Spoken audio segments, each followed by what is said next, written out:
మనం సాయంకాలం భగవద్గీతను చెప్పుకుంటున్నాం. ఈరోజు 15వ అధ్యాయాన్ని గురించి సాయంత్రం మాట్లాడుకోబోతున్నాం. ప్రొద్దున యోగ వాసిష్టంలో ఆ విషయంలో మాట్లాడుతున్నాం. మనం భగవద్గీత యుద్ధంతో ప్రారంభమైంది. ఇక్కడ ఈ యోగ వాసిష్టంలో ఇప్పుడు ప్రస్తుతానికి యుద్ధమే జరుగుతోంది. అది ఇటువంటి యుద్ధం కాదు. ఇది చాలా భీకరమైన ఘోరమైన యుద్ధం ఇది. ఎందుకంటే రాముడి కన్నా పూర్వం ఎప్పుడో ఎన్నో జన్మల క్రితం జరిగిన యుద్ధం ఇది. ఆ యుద్ధాన్ని రాముల వారు అడిగారు అని చెప్పి వశిష్ఠుల వారు వర్ణించి చెప్పారు. దాన్నే వాల్మీకి మహర్షి కూడా మనకి తెలపటం జరిగింది. జీవితమే ఒక సముద్రము అంటారు. ఆ సముద్రంలో ఇంకా యుద్ధ సముద్రం, అది ఇంకెట్లా ఉంటుంది? సముద్రంలో సముద్రం. అలా మనం రణరంగ సముద్రంలో ఉన్నాం, యుద్ధ సముద్రంలో ఉన్నాం. దీన్ని చాలా ఘోరంగానే వర్ణించి చెప్తున్నారు. మనం కూడా కొన్ని విషయాల్ని చెప్పుకున్నాం. ఇంకా ఒక 2 సర్గల్లో ఆ యుద్ధాన్ని వర్ణించటం జరుగుతుంది. మనం కూడా ఆ విషయాల్ని చెప్పుకుని తరువాత సూక్ష్మ శరీరాన్ని గురించి వశిష్ఠుల వారు చేసే ఉపదేశాన్ని విందాము. ముందు ఆ యుద్ధం ఇంకా ఎక్కడి వరకు వస్తుందో అక్కడి వరకు చెప్పుకునే ప్రయత్నం చేద్దాం. యుద్ధం జరుగుతోంది అని మనం చెప్పుకున్నాము. ఆ రణరంగం ఎలా ఉంది అని చెప్పుకున్నాము. ఆ యుద్ధంలో ఏ వీరుడు, ఏ భటుడు, ఏ సైనికుడు ఎలా యుద్ధం చేశారు, ఏ అస్త్రాలు ప్రయోగించారు, ఆ రణరంగం ఎలా ఉంది, దేవతలు దాన్ని ఎలా చూస్తున్నారు, మనుష్యులు దాన్ని ఎలా చూస్తున్నారు అనే విషయాలన్నీ మనం చెప్పుకున్నాం. ఇప్పుడు ఆ యుద్ధాన్ని ఇంకా కొద్దిగా వర్ణిస్తూ, ఘోరమైన యుద్ధం కదా. ఆ యుద్ధంలో ఏముంటాయి? సాధారణంగా కళేబరాలే ఉంటాయి. ఎందుకంటే ఆ యుద్ధంలో ప్రాణాలు విడిచేవాళ్ళు, సగం ప్రాణాలతో పారిపోయేవాళ్ళు వీళ్ళే కదా రణరంగంలో ఉండేది. వారినే వర్ణిస్తూ చెప్తున్నారు. అప్పుడు అక్కడ ఆ రణరంగంలో కళేబరాల గుట్టలే పడి ఉన్నాయి, రక్తపు టేరులు ప్రవహిస్తూ ఉన్నాయి. చూడటానికి అది జిల్లీరవాలతో నిండిన అడవిలాగా ఉంది. రక్త నదీ తరంగాలు ధ్వని చేస్తూ ఉన్నాయి. కొనప్రాణంతో ఉండి మృత్యువాత పడ్డవారు ఇతరులను దీనంగా పిలుస్తూ ఉన్నారు రక్షణకై. మరణించిన వారు కొనప్రాణంతో ఉన్నవారి శరీరాల నుండి రక్తం సెలయేళ్లలాగా ప్రవహిస్తోంది. జీవించి ఉన్నవారి కదలికల వల్ల వారి ప్రక్కనే పడి ఉన్న కళేబరాలు కదిలి జీవిస్తున్నట్లుగా తోస్తోంది. ఒక వర్ణన. వారు పక్కన ఉండి పడిపోయి ఉన్నారు, వాళ్ళకి ప్రాణాలు పోయాయి. వీళ్ళు పక్క నుండి కదులుతున్నప్పుడు అవి కూడా ఆ కళేబరాలు కదులుతూ మళ్ళీ బతికి లేస్తున్నాయా అన్నట్టుగా కనిపిస్తోంది ఆ దృశ్యం.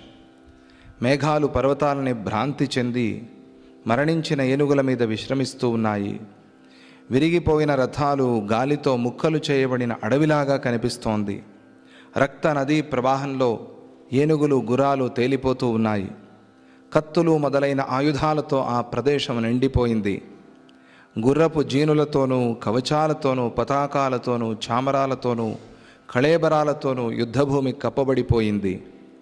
అమ్ముల పొదులలోకి గాలి దూరి వెదురు పొదయందులాగా ధ్వని చేస్తోంది.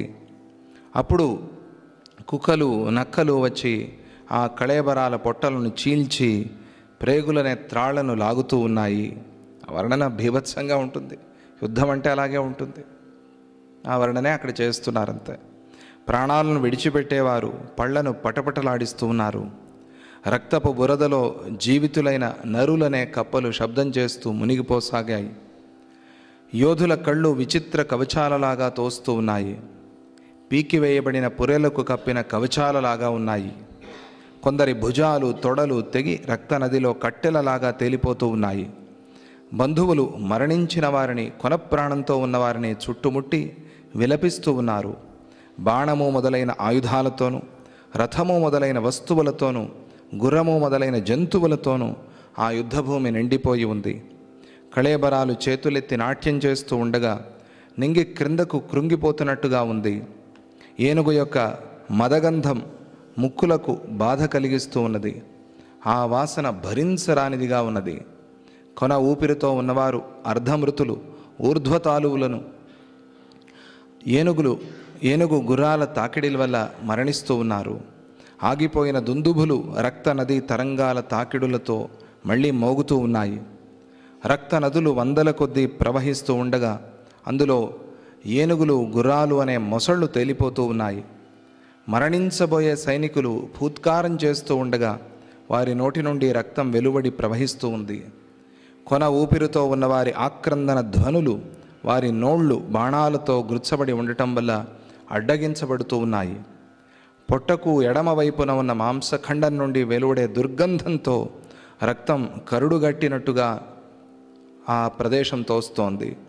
అర్ధమృతులైన ఏనుగులు తమ తొండాలతో మొండాలను లాగుతూ ఉన్నాయి.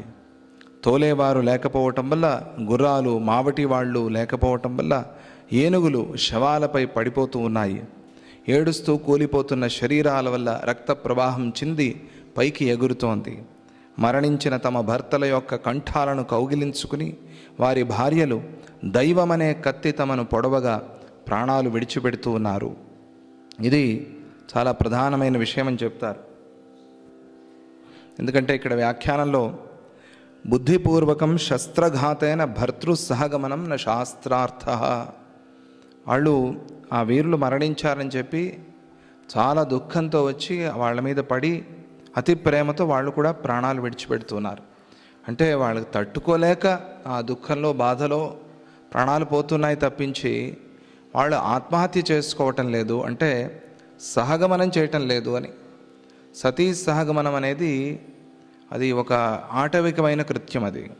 అది శాస్త్రాల్లో చెప్పిన విషయం కాదు. అది చాలా పొరపడుతూ ఉంటారు కొంతమంది.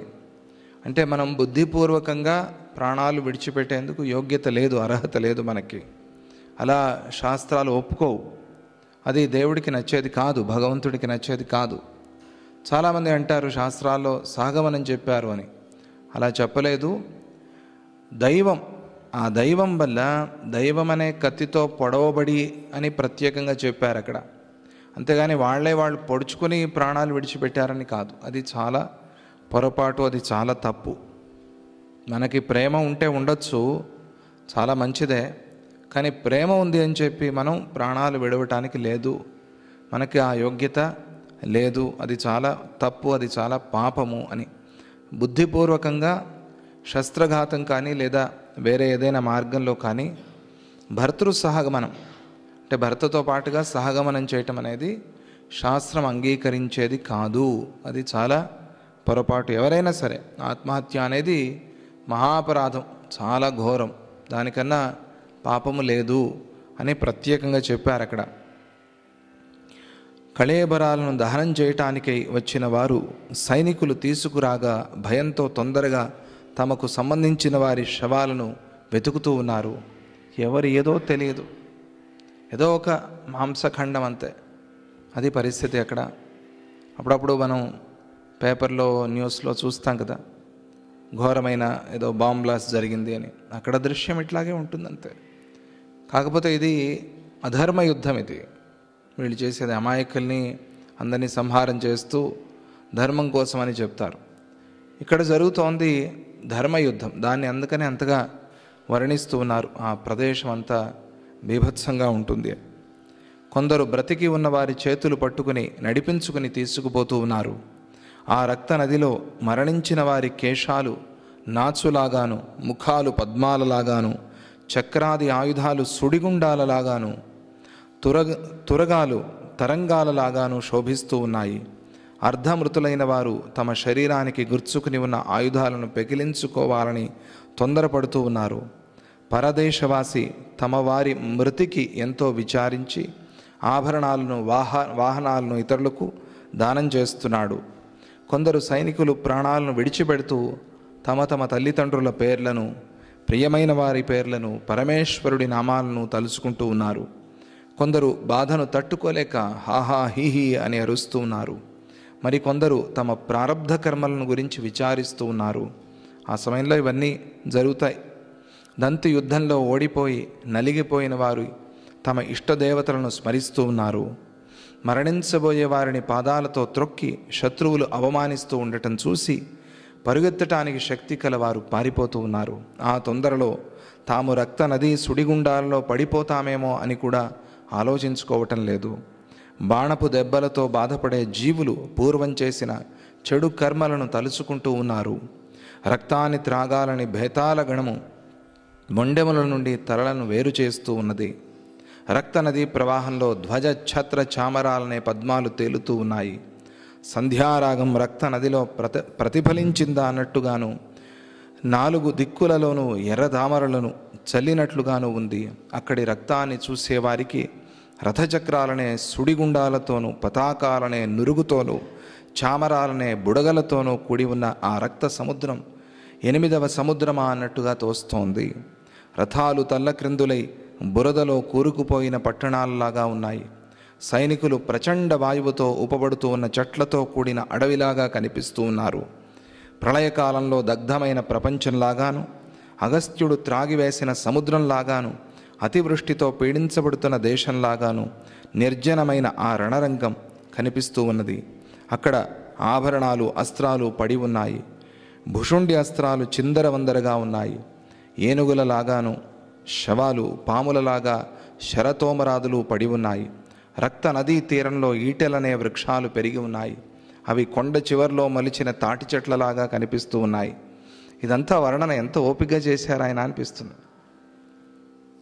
యోగ వాసిష్టం చెప్తూ మధ్యలో ఇంత వర్ణన ఎలా చేశారు ఆయన అనిపిస్తుంది. అదే సిద్ధి. ఆ సిద్ధి లేకపోతే ఇలా మనం ఏదో విషయమే అసలు డైవర్ట్ అయిపోయిందా అన్నట్టుగా అనిపిస్తుంది. కానీ ఎందుకు చెప్తున్నారో ఆ విషయం తర్వాత మనకి అర్థమవుతుంది. ఏనుగులకు గుర్చబడ్డ కత్తులనే, చెట్ల నుండి వెలువడే ఆయుధ కాంతులనే కిరణాలు పూలమాలల్లాగా ఉన్నాయి. వాటితో ఆ ప్రదేశం నిండి ఉంది. రాబందులు నాలుకలను, ప్రేగులను లాగుతూ ఉండగా ఆకాశాన్ని వలతో కప్పినట్టుగా ఉంది. ఈటెలు మొదలైన ఆయుధాలు రక్త నదీ తీరంలో ఉన్న చెట్లలాగా కనిపిస్తూ ఉన్నాయి. జెండాలు రక్త నది యందు ఉన్న తుమ్మెదలాగా కనిపిస్తూ ఉన్నాయి. రక్తపు రొంపిలో కూరుకొని పోయినవారు రక్షణకై తమ స్నేహితులను పిలుస్తూ ఉన్నారు. ఏనుగుల శవాల మధ్యలో పడిన వారు దీనంగా చూస్తున్నారు. మొండాలను చూసేవారికి అవి కొమ్ములు విరిగిన చెట్లేమో అనే సందేహం కలుగుతోంది. ఇదంతా కూడా లీలాదేవి ధ్యానంలో జరుగుతోంది, మర్చిపోవద్దు. ఎక్కడ జరుగుతోంది? లీలాదేవి ధ్యానంలో. ధ్యానంలో అన్నీ మంచివే కనిపిస్తాయి అనుకుంటే చాలా పొరపాటు. కొన్ని సందర్భాల్లో ఇటువంటివి కూడా కనిపిస్తాయి. కనిపించినప్పుడు అంతే నిబ్బరంగా ఉండాలి. అందుకోసం కూడా ఆ విషయాన్ని మనకి చెప్తున్నారు. లేకపోతే ధ్యానంలో ఏంటి ఈ విషయాలు కనిపించడం ఏమిటి అని అనిపిస్తుంది. కానీ ధ్యానంలోనే కనిపిస్తున్నాయి. యుద్ధమంతా ధ్యానంలోనే కనిపించింది. అలాగే జీవితంలో ఏంటండి ఇది ఘోరము అన్నట్టుగా కొన్ని మాటలు వినిపిస్తాయి, కొన్ని దృశ్యాలు కనిపిస్తాయి.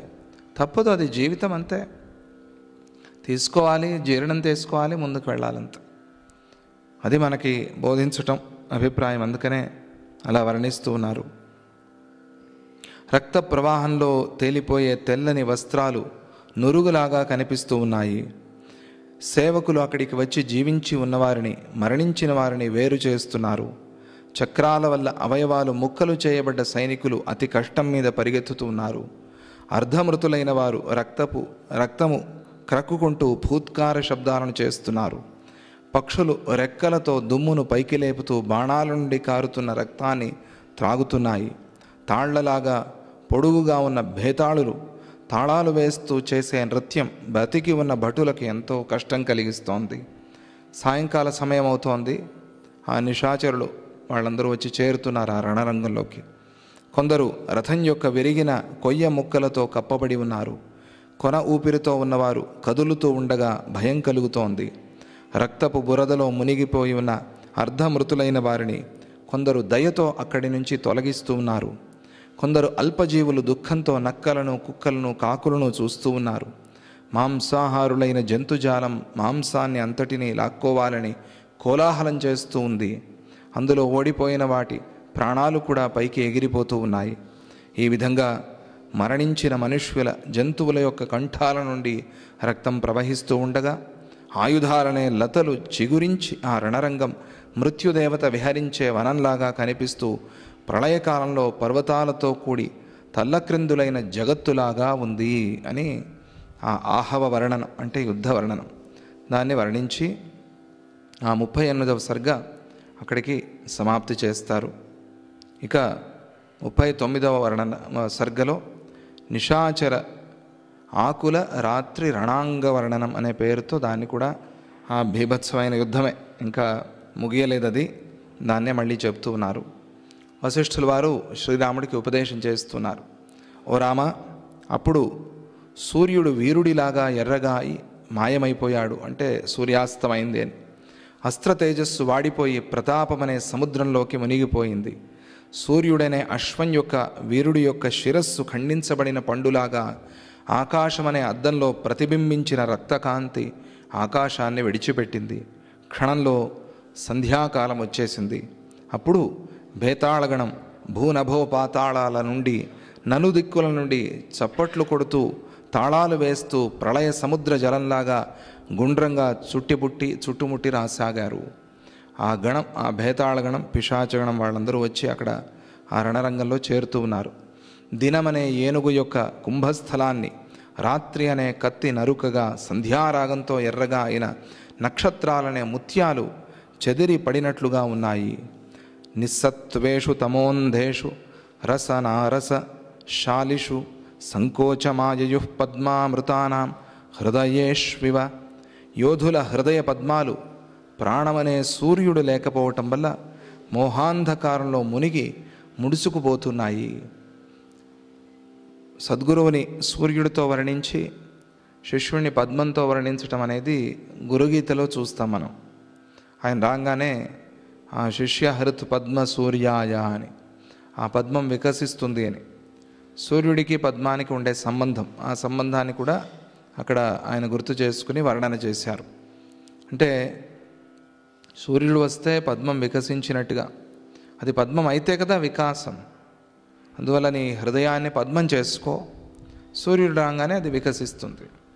లేదా అది రాత్రిపూట వికసించే కలువ అయిందనుకోండి, అప్పుడేమవుతుంది, సూర్యుడు వచ్చినా కూడా దానికి వికాసం లేదు.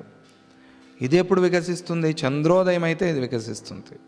అప్పుడు సద్గురువుని చంద్రుడిగా భావన చేసి నీ హృదయాన్ని నీలోత్పలంగా భావన చేయి, అప్పుడు అది వికాసం అవుతుంది.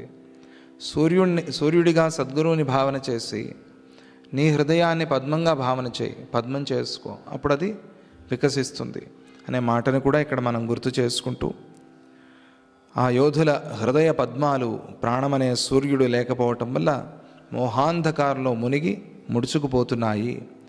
మరణించిన వారి శరీరాలకు గుర్చుకున్న శస్త్రాలు గూళ్లల్లో మెడలు పైకెత్తి కూర్చుని ఉన్న పక్షులలాగా కనిపిస్తూ ఉన్నాయి. వీరులను వరించిన జయలక్ష్మిలాగా కలువలు వెన్నెల రావటంతో వికసించాయి. రక్తపు నీటితో నిండిపోయిన రణభూమి యొక్క ముఖపద్మము తుమ్మెదలు లోన దాగి ఉండగా పద్మినిలాగా ముడుచుకొని పోయి ఉంది. పైన ఉన్న ఆకాశ సరోవరం నక్షత్రాలనే కలువలతో అలంకరించబడి ఉంది. అధోదేశంలో ఉన్న సరోవరంలో కలువలనే నక్షత్రాలు ప్రకాశిస్తూ ఉన్నాయి. గట్టును దాటిపోవాలనుకునే నీరు అడ్డుకట్ట లేకపోవటం వల్ల 4 వైపుల నుండి పొంగి పొర్లినట్లుగా ఆ అంధకారంలో భూతాలు నలువైపుల నుండి వచ్చి కలుసుకుంటూ ఉన్నాయి. ఇది నిశాచర కాలం. అందువల్ల రాత్రిలో అంటే అర్ధరాత్రికి మనం ఏదైనా జపం అనుష్ఠానం అటువంటివి మంచిది కాదు అని చెప్తారు. అసలు రాత్రి లేచి ఉండటమే తప్పు. ఆ సమయంలో కృష్ణాష్టమి రోజు నిశీథి పూజ అది మంచిది. శివరాత్రి రోజు అర్ధరాత్రి లింగోద్భవ కాలం 12ంటికి అది చాలా శ్రేష్టమైంది.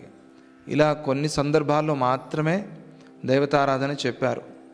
విడి రోజుల్లో మనం అర్ధరాత్రి లేచి స్నానం చేయటం, జపం చేస్తాననటం, అనుష్ఠానం చేస్తాననటం అది చాలా తప్పు, చాలా పొరపాటు. ఎందుకంటే అది నిశాచర కాలం, అది పిశాచాలు భూతాలు ప్రేతాలు తిరిగే కాలం. అది ఆ సమయంలో నిద్రపోవాలి. అలా వస్తున్నారు వాళ్ళంతా, భేతాళగణం వచ్చి చేరుతూ ఉన్నారు. అప్పుడు ఆ రణరంగం ఆడి పాడుతున్న భేతాళ గణాలతో నిండిపోయింది. కణకణ శబ్దాలు చేసే అస్థిపంజరాల మీద రాబందులు వ్రాలి క్రీడిస్తూ ఉన్నాయి.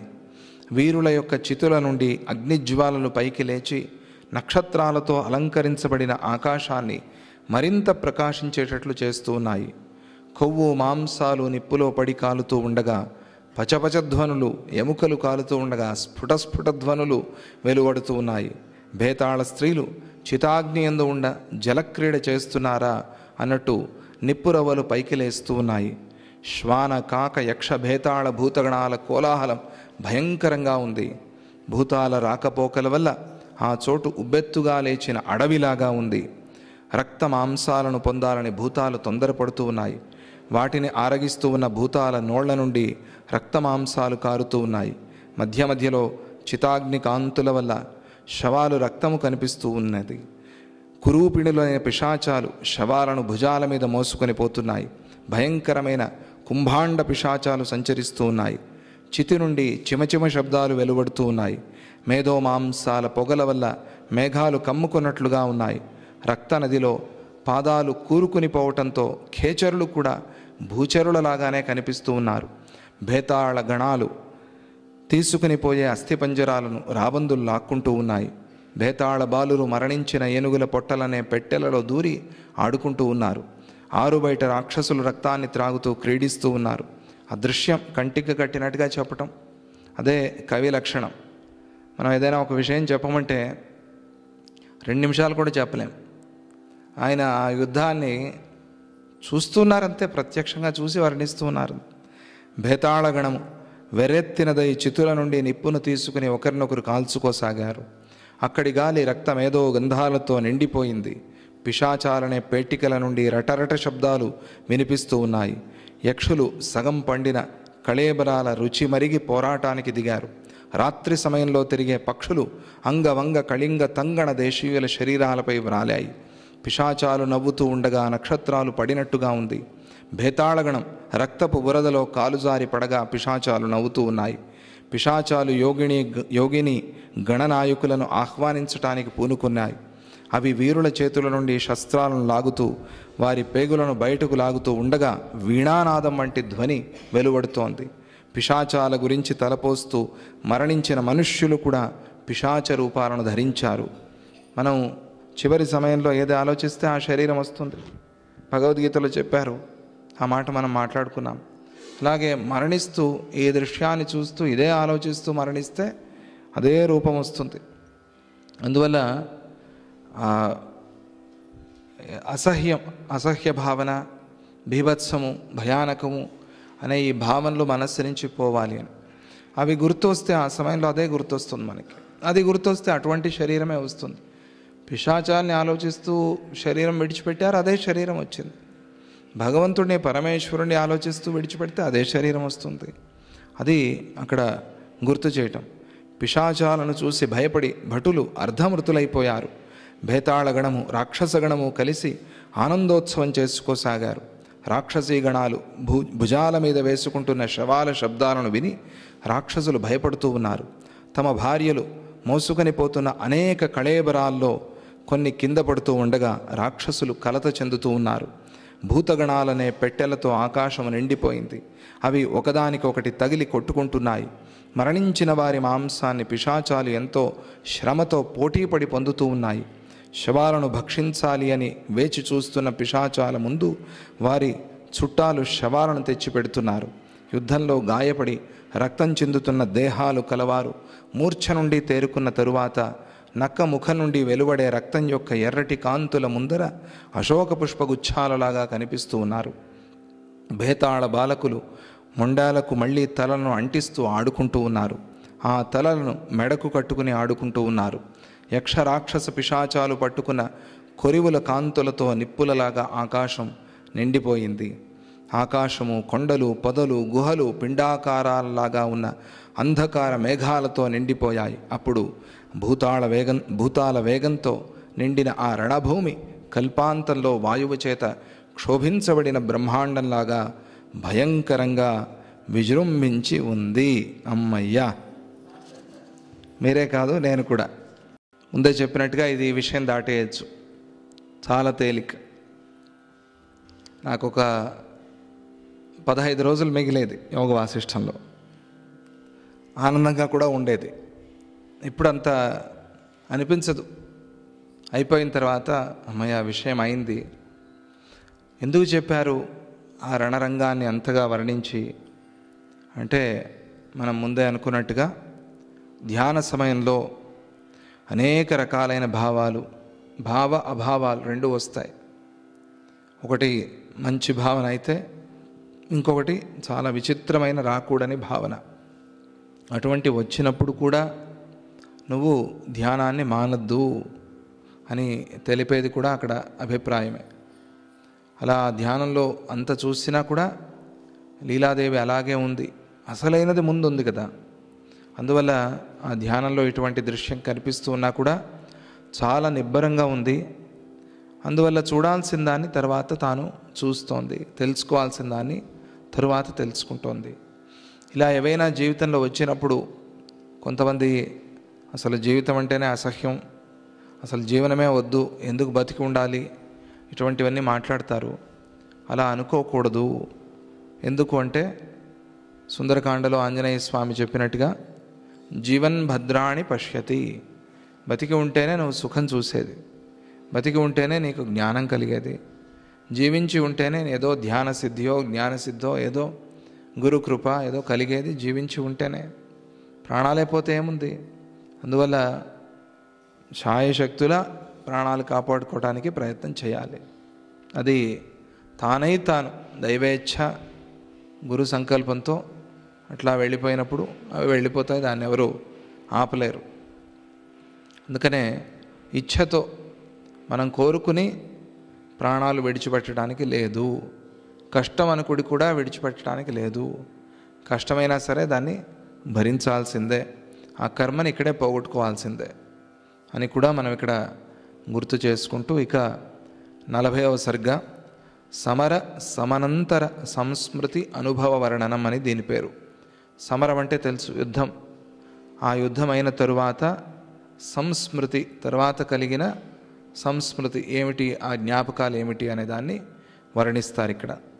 అలా నిశాచరుల క్రీడతో భయంకరమైన రణరంగంలో యమదూతలు పిశాచాలు తమ తమ పనులను పగటిపూట మనుష్యులు చేసుకున్నట్టుగా చేసుకుంటున్నారు. అది రాత్రి సమయం కాబట్టి వాళ్ళు పనులు చేసే సమయం అది. అందువల్ల ఆ సమయంలో మేల్కొని ఉండటం మంచిది కాదు. అర్ధరాత్రి పూట మేల్కొని ఉండకూడదు. పగటిపూట, తెల్లవారుజామున పూట, పగటిపూట నిద్రపోయి ఉండకూడదు అనేది శాస్త్రం. 4 దిక్కులు గాఢాంధకారంలో మునిగిపోగా ప్రాణులందరూ కూడా నిద్రలో మునిగిపోయారు. రాత్రి అనే ఇంటికి దట్టమైన చీకట్లనే గోడలు ఉన్నాయి. భూతాలు భక్ష్యాలను పొంది ఆనందంతో నృత్యం చేస్తూ ఉన్నాయి. అంతా నిశ్శబ్దంగా ఉంది. అప్పుడు ఉదారుడైన లీలాపతి కొద్దిగా కలత చెందిన మనస్సు కలవాడై నైపుణ్యం గల మంత్రులతో కలిసి మరుసటి రోజు ప్రొద్దుననే చేయవలసిన పనులను గురించి ఆలోచించాడు. చాలా ఉదారుడు, అందుకే ఇది ధర్మయుద్ధము అన్నారు. ఉదారం అంటే ఏమిటి? ధర్మం కోసం పోరాడుతున్నా కూడా అయ్యో అనే ఒక భావన, అయ్యో యుద్ధం చేయాల్సి వస్తోందే, యుద్ధంలో వీరిని సంహారం చేయాల్సి వస్తోందే. అర్జునుడికి ఇదే కలిగింది. అది గొప్ప గుణం, అది అందులో సందేహమే లేదు. ఆ బంధువుల మీద ఉన్న ప్రేమ, అయ్యో వీళ్ళందరినీ గురువులున్నారు, బంధువులున్నారు, మిత్రులున్నారు, వీళ్ళని కొట్టాలే అనే ఒక దుఃఖం, ఇవన్నీ గొప్ప గుణాలే. కానీ అక్కడ ఆ యుద్ధ సమయంలో పనికిరానివి. అందుకే కృష్ణ పరమాత్మ ప్రోత్సహించలేదు. ఈ గుణం ఉన్నది కాబట్టి ఉపదేశం చేశాడు. ఇటువంటి సద్గుణాలు ఉన్నాయి కాబట్టి భగవద్గీత ఉపదేశం చేశాడు. అర్జునుడికే ఎందుకు చేశాడు అంటే ఇంతటి సత్వగుణం ఉంది కాబట్టి. అది మనం గుర్తుంచుకోవాల్సిన విషయం. అది ఆయన మంత్రులతో కలిసి ఆలోచన చేశాడు. ఏం చేస్తే బాగుంటుంది, తెల్లవారుతుంది, మళ్ళీ యుద్ధమేనా అని ఆలోచన చేశాడు. తరువాత చంద్రమండలంలాగా ఉన్న అందమైన ఇంటిలో మంచులాగా చల్లనైన పాన్పు మీద పడుకుని పద్మాల వంటి కన్నులు మూసుకుని కొద్దిసేపు నిద్రించాడు అని అక్కడికి ఆయన విశ్రాంతి. అథ తే లలనే వ్యోమ తత్పరిత్యజ్య తద్గృహం రంధ్రైర్విభిషతుర్వాత లేఖేబ్జ ముకులం యథా. అప్పుడు ఆ సమయంలో లీలాదేవి, సరస్వతీదేవి ఆ ఇద్దరూ కూడా ఆ రణరంగ ఆకాశాన్ని విడిచిపెట్టి, ఇదంతా ఆకాశమే, ఇక్కడికి వెళ్తే ఇదొక ఆకాశం, అక్కడికి వెళ్తే అదొక ఆకాశం, కుండలో ఉండేది కుండ ఆకాశం, నీ ఇంట్లో ఉండేది ఇంటి ఆకాశం, నీ శరీరంలో ఉండేది అది శరీర ఆకాశం, ఇవన్నీ ఉండేది అది ఒక మహాకాశం. ఈ ఒక మహాకాశం ఉండేది నీ చిత్తాకాశంలో, నీ చిత్తాకాశం ఉండేది ఆ బ్రహ్మాకాశంలో, ఆ బ్రహ్మాకాశం ఉండేది ఇంకా దానికి ఉండేది అనే ప్రశ్న లేదు. అదే అన్నిటికీ ఆశ్రయమై ఉంది కాబట్టి అది ఎక్కడ ఉంది అనే ప్రశ్న లేదు. అన్నీ ఎక్కడైతే ఉన్నాయో ఈ మహాకాశం, ఆ మహాకాశాన్ని కలిగిన చిత్తాకాశం, ఇవన్నీ కలిసి ఎక్కడ ఉన్నాయో అది బ్రహ్మాకాశం. దాన్నే చిదాకాశం అని కూడా పిలుస్తారు. అది ఉండటానికి ఇంకా అది ఎక్కడ ఉంది అనే ప్రశ్న లేదు. అది సర్వవ్యాపకమై ఉంది కాబట్టి అది ఎక్కడ ఉంది అనే ప్రశ్న రాదు. ఆ రణరంగ ఆకాశాన్ని విడిచిపెట్టి గాలి తామర మొగ్గలోకి దూరినట్లుగా రంధ్రద్వారం నుండి విదూరథుడు నిద్రిస్తున్న ఆ గ్రహంలోకి ప్రవేశించారు. గాలి ఆ పద్మం యొక్క ఆ తామర తూడలోకి ప్రవేశించినట్టుగా రంధ్రద్వారం నుంచి అంత సూక్ష్మమైన శరీరంతో వాళ్ళు ఆ విదూరథుడు నిద్రిస్తున్న ఆ ప్రాంతానికి వచ్చారు. అప్పుడు శ్రీరాముడికి ఒక సందేహం కలిగింది. దాన్ని అడుగుతాడు ఆయన. కియన్ మాత్రమిదం స్థూలం శరీరం వాగ్విదాంబర రంధ్రేణ తంతు తనున కథమాశ్వా విశత్ప్రభో. అయ్యా వశిష్ఠ మహర్షి, వాగ్విదాంబర అంటే మీకు అన్నీ తెలుసు, తెలిసిన దాన్ని చాలా చక్కగా అర్థమయ్యేలాగా చెప్తారు. అది వాగ్విదాంబర అంటే. ఓ గురుదేవా, మీకన్నా నా ప్రశ్నని దూరం చేసేవాళ్ళు, సందేహాన్ని తీర్చేవాళ్ళు, సమాధానం చెప్పేవాళ్ళు ప్రపంచంలో మీరెవరూ కనిపించటం లేదు. అందువల్ల మిమ్మల్ని నేను అడుగుతున్నాను, ఈ శరీరం ఎవరి శరీరాన్ని తీసుకున్నా కూడా కియన్ మాత్రం అంటే 4 మూరలంత శరీరము అని దీనికి అర్థం. కియన్ మాత్రం ఇదం అంటే అంతటి శరీరం ఇది. ఆ స్థూల శరీరం, అంత పెద్ద శరీరము సూక్ష్మంగా ఎలా వెళ్ళింది? కియన్ మాత్రం ఇదం స్థూలం శరీరం రంధ్రేణ తంతు తనునా. తంతు తనునా అంటే బిసతంతు తనీయసి. లలితా సహస్రనామంలో ఆ పద్మంలో ఆ కాడ, పద్మ కాడ ఉంటుంది కదా, ఆ కాడలో ఒక చిన్న మన నరం లాంటి ఒక దారం ఉంటుంది. ఆ దారం అంత సూక్ష్మమైన రంధ్రద్వారం నుంచి ఎలా వెళ్ళారు? శరీరం ఇంత పెద్దది కదా, ఈ శరీరం ఆ రంధ్రద్వారంలో ఎట్లా వెళ్ళింది? ఇది నాకు అత్యంత స్థూలాలైన వారి శరీరాలు ఎరా ఆ దారపు పోగంత చిన్ని ద్వారం నుంచి ఎలా వెళ్ళాయి? ఇది నాకు ప్రశ్న. దీనికి సమాధానం చెప్పండి అని అడిగినప్పుడు వశిష్ఠుల వారు చెప్తారు. ఆధిభౌతిక దేహోయం ఇది యస్య మతిభ్రమ. ఇది ఆధిభౌతిక దేహము అనే మతిభ్రమ ఎవరికైతే ఉందో, మనకందరికీ ఆ మతిభ్రమే. ఏ మతిభ్రమ అంటే ఇదే నేను, అదే మతిభ్రమ. అందువల్ల కొన్ని సందర్భాల్లో ఈ శరీరాన్ని కూడా మోయలేం మనం. అమ్మో చాలా నీరసంగా ఉందో, లేకపోతే చాలా ఆయాసంగా ఉందో, లేదా ఆయాసము లేదా నీరసము. నీరసం అంటే తినకుండా చాలా వీక్గా నిశ్శక్తిగా ఉంటాడు కదా, వాడు నీరసం. ఆయాసం అసలు శరీరాన్నే మోయలేనంత శరీరం. ఈ రెండు తాపత్రయమే. ఎందుకు అంటే ఆదిభౌతిక మతిభ్రమ. నేను ఈ ఆదిభూతం, ఈ శరీరమే నేను అనే మతిభ్రమ. దీని నుంచి దీన్ని దాటి లోపలికి వెళ్తే నేనంటాను కదా, నేనెవరు? ఈ శరీరమా, ఎముకల, మాంసమా, ఇంద్రియాల, మనస్సా, బుద్ధ, ఎవరు నేను? నేను నేను నేను అనే మాటకి అర్థం ఏమిటి అని మనం లోపలికి ప్రయాణం చేస్తే అప్పుడు కనిపించేది ఉంది అది సూక్ష్మం. కానీ బయట ఉండేది స్థూలం. ఇది ఈ భావన చేస్తే మంచి ఆరోగ్య సిద్ధి అవుతుంది. అసలు మనం దీని జోలికే పోం. ఈ మాటే పట్టదు మనకి. ఇదేమిటి? శరీరమే, శరీరాన్ని కాపాడుకుంటూ ఉండు అంతే. తింటూ ఉండు, పడుకుంటూ ఉండు, మాత్రలు వేసుకుంటూ ఉండు, దీనిలోనే ఉండిపోతాం మనం. ఎప్పుడైనా ఒకసారి అయినా దీని గురించి ఆలోచన చేశామా? లేదు. ఎందుకు? మతిభ్రమ. అసలు అది మనకి స్ఫురణకే రాలేదు. నేనంటే ఏమిటి అనే ఆలోచనే రాలేదు మనకి. అసలు ఈ ఆలోచన ఎందుకు అని కూడా అనుకున్నాం మనం. అలా ఉన్నప్పుడు మన రోగాలు ఎట్లా తగ్గుతాయి?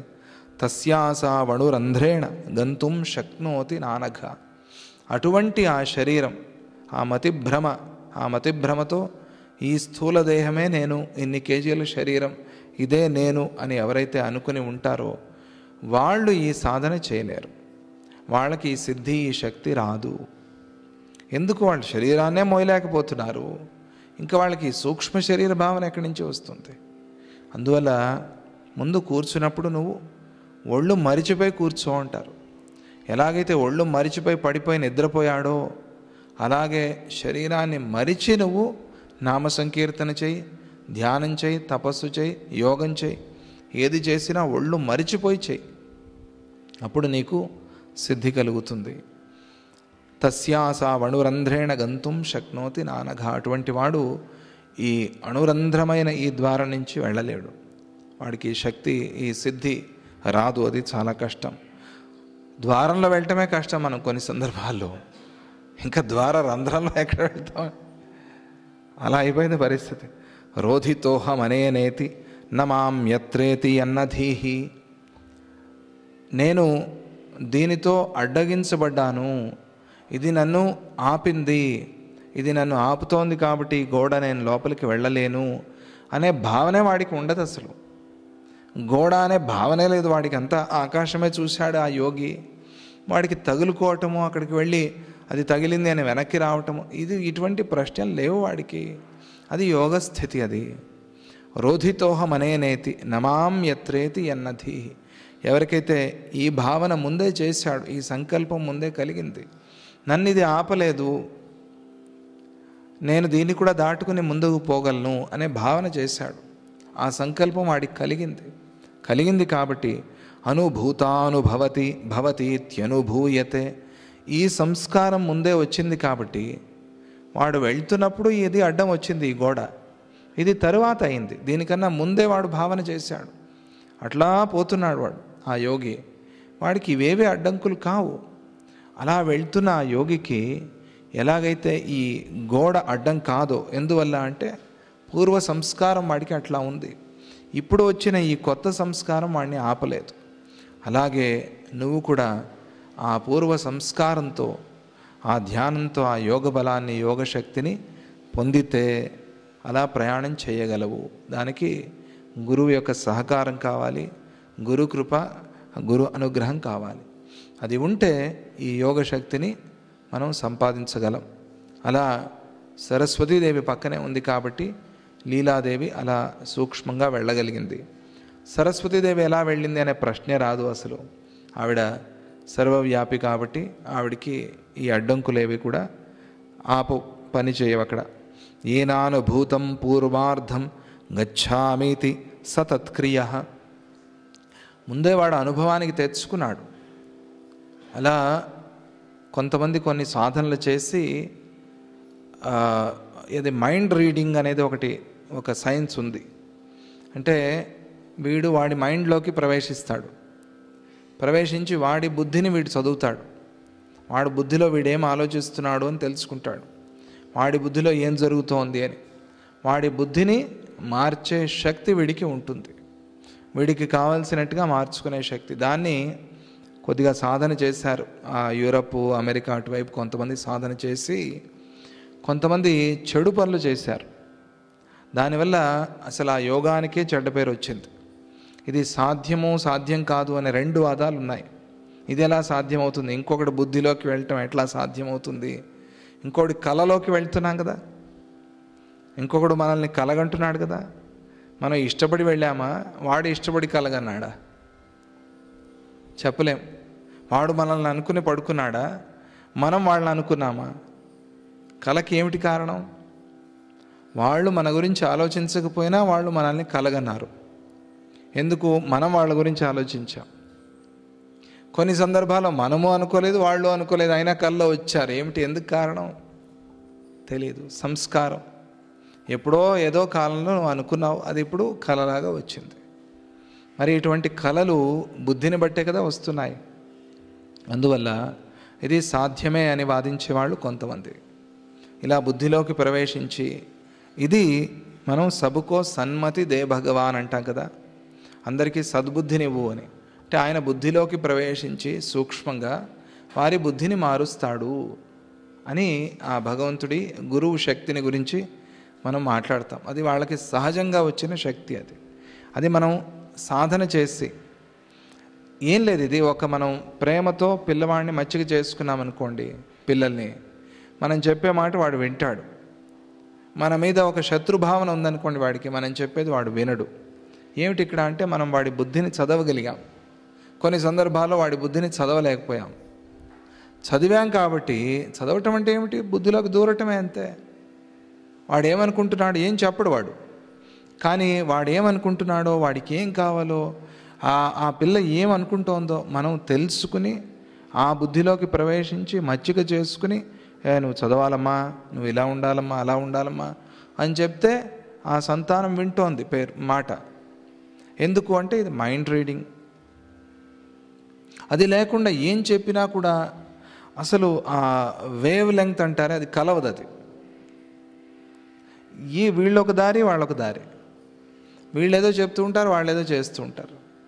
ఇది కలిసినప్పుడు ఇది కలవటం చాలా ముఖ్యం. అందుకనే ఎక్కువగా మాట్లాడి తిడుతూ ఉంటేనే పిల్లలు మాట వింటారు. అది చాలా భ్రమ, చాలా తప్పు. అది అవసరం లేదు. ఎప్పుడు చెప్పాలో, ఎంత చెప్పాలో, ఎలా చెప్పాలో అలా చెప్తే సరిపోతుంది అంత, వాళ్ళు మాట వింటారు. ఇది ఆ బుద్ధిని చదవటం అని. అలా బుద్ధిలో ప్రవేశించే శక్తి అది. వీళ్ళు పూర్వమే అనుకున్నారు కాబట్టి, ఆ బుద్ధిలో సంకల్పం చేశారు కాబట్టి, ఇప్పుడు వచ్చే కథం భవతి పశ్చార్థం గమనోన్ముఖ చేతసః, తరువాత వచ్చిన ఈ అడ్డంకులు వాళ్ళని ఎలా ఆపుతాయి? అవి ఆపలేవు. ఆతివాహిక దేహబుద్ధి నిశ్చయంగా కలవారు తమ సంస్కార బలంతో సూక్ష్మ ప్రదేశాలకు వెళ్ళి తిరిగి రాగలరు. అంటే ఈ శరీరం, ఈ శరీరం నాది కాదో తర్వాత వేరే విషయం, కానీ నేను మాత్రం చిత్త శరీరాన్ని, మనశ్శరీరం నాది. నా శరీరం మనశ్శరీరం. అంటే అది ఎక్కడికైనా వెళ్తుంది, నీళ్లలోకి వెళ్తుంది, అగ్నిలోకి వెళ్తుంది, నింగిలోకి వెళ్తుంది, పంచభూతాల్లోకి ఎక్కడికైనా వెళ్తుంది. అటువంటి శరీరము నాది అని భావన చేయటం. అలా భావనతో ధ్యానం చేస్తున్నప్పుడు కొన్ని సందర్భాల్లో శరీరం ఎంత తేలికవుతుంది అంటే, ఎండుటాకు ఉంది కదా, ఆ ఎండిపోయిన ఆకు కొన్ని సంవత్సరాలు ఎండలో ఉండి ఎండిపోతే ఆ ఎండుటాకు ఎంత తేలికైపోతుందో, ఇట్లా ఎగురుకుంటూ పోతూ ఉంటుంది. టిష్యూ పేపర్ లాగా గాలి వచ్చిందనుకోండి అట్లా ఎగిరిపోతూ ఉంటుంది. అంత తేలిక అవుతుంది శరీరం కొన్ని సందర్భాల్లో. కొన్ని సందర్భాల్లో శరీరం ధ్యానం చేస్తున్నప్పుడు కొండ కన్నా బరువు అయిపోతుంది. లేవాలంటే కూడా లేవలేం, కాసేపు అలాగే కూర్చోవాలనిపిస్తుంది. బాగా కంఠం వరకు తింటే లేవలేక ఆయాసపడతారు కదా, ఏమండి మీరు వెళ్ళండి మేము తర్వాత వస్తామని. ఈ భావన ధ్యానంలో చేసిన వాళ్ళకి శరీరం కొండ అంతే, కొండలాగా అయిపోయింది. అంత గురు అంటే అదే మహిమ, ఆ శక్తి అక్కడ వచ్చింది. అలా ఆ భావనలో, ఆ మనశ్శరీరంలో ఉన్నవాళ్ళు, చిత్త శరీరంలో ఉన్నవాళ్ళు సూక్ష్మంగా వెళ్ళి రాగలరు.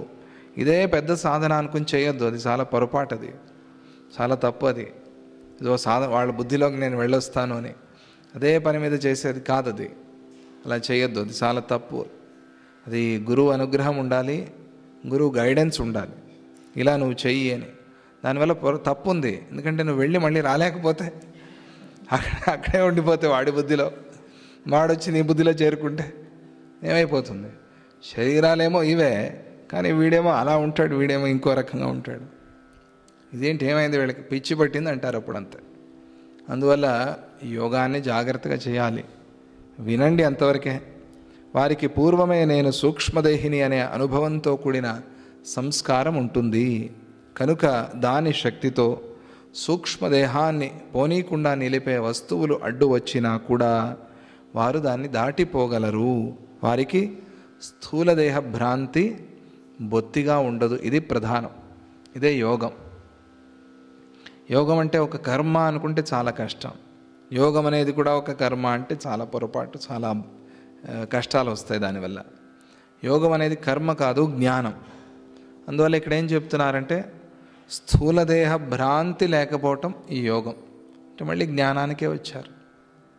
నేను ఈ స్థూల దేహాన్ని కాదు, ఈ 70 కేజీలు 80 కేజీలు 60 కేజీల శరీరం కాదు, నేను మనశ్శరీరము అనే జ్ఞానం. ఇది విన్నాం, అందరికీ జ్ఞానం కలిగింది. కానీ అనుభవానికి ఎంతమందికి వస్తుంది? సాధన చేస్తే వస్తుంది. సాధన అంటే ఏమిటి? నిరంతరము దాని గురించి చింతన చేయటం. మనశ్శరీరం అంటే ఏమిటి, సూక్ష్మ శరీరం అంటే ఏమిటి, స్థూల శరీరం అంటే ఏమిటి అని దాని గురించి నిరంతరంగా భావన చేయటం. ఆ భావన చేయటమే యోగమైంది, అంతే. అటువంటి యోగాన్ని ఆ లీలాదేవి చేసింది కాబట్టి సహజమైన స్థితిని పొందింది తాను. అందువల్ల అంత తేలికగా అక్కడ ఆ రంధ్రద్వారం నుంచి లోపలికి వెళ్ళి ఆ విదూరథుణ్ణి చూస్తోంది ఆమె. ఆ విదూరథ శరీరం అక్కడ పడుకుని ఉన్నాడు కదా ఆయన చూస్తోంది ఆమె అని. ఇంకా సమాధానం పూర్తి కాలేదు, ఇంకా ఎన్నో విషయాలు చెప్తారు అప్పుడు. కానీ ఇదివరకే చెప్పారు, ఈ ప్రశ్న కూడా రాముడు అడిగాడు, మీకు గుర్తుందో లేదో. ఇదివరకే ఈ ప్రశ్న అడిగాడు ఒకసారి, అప్పుడు దానికి సమాధానం చెప్పారు. మనశ్శరీరం అంటే ఏమిటి, సూక్ష్మ శరీరం అంటే ఏమిటి అనే విషయాన్ని చెప్పారు ఇదివరకే. మళ్ళీ దాన్ని బాగా ఆ జ్ఞానం దృఢం అవ్వాలి కాబట్టి మళ్ళీ చెప్తూ ఉన్నారు. ఆ విషయాన్ని మనం రేపు మాట్లాడుకుందామని చెప్తూ, జై గురుదత్త, శ్రీ గురుదత్త. ఓం శాంతి శాంతి శాంతి.